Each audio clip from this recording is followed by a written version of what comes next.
Mehndi party అయినా, సంగీత్ అయినా గుర్తుకొచ్చేది weekend farm house. మరి అలాంటి వీకెండ్ ఫామ్ హౌస్ కోసం మీరు అన్వేషిస్తున్నారా? మరి అలాంటి ఫామ్ హౌస్ పుణ్యక్షేత్రానికి దగ్గరలో ఉంటే ఇంకా బాగుంటుంది కదా. దేవుడి దర్శనం చేసుకోవచ్చు, ఆ తర్వాత వీకెండ్ లో చిల్ అవ్వచ్చు అని ఆలోచిస్తున్నారా?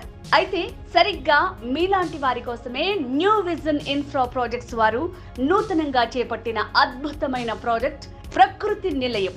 ఈ ప్రకృతి నిలయంలో వీకెండ్ ఫామ్ హౌస్ ప్రాజెక్ట్ ని ఒక్కసారి సందర్శిద్దాం. యాదగిరిగుట్ట టెంపుల్ టౌన్ కి కేవలం 7 కిలోమీటర్ల దూరంలో, వరంగల్ హైవేకు 2 కిలోమీటర్ల దూరంలో, యాదగిరిగుట్ట మండలంలోని బాహుపేట గ్రామంలో న్యూ విజన్ ఇన్ఫ్రా ప్రాజెక్ట్స్ చేపట్టిన ప్రకృతి నిలయం వెంచర్లో వీకెండ్ ఫామ్ హౌస్ల నిర్మాణం శరవేగంగా జరుగుతోంది. 10 ఎకరాల ఈ ప్రాజెక్టులో మామిడి చెట్లతో పచ్చదనం, ప్రకృతి రమణీయత ఉట్టిపడిన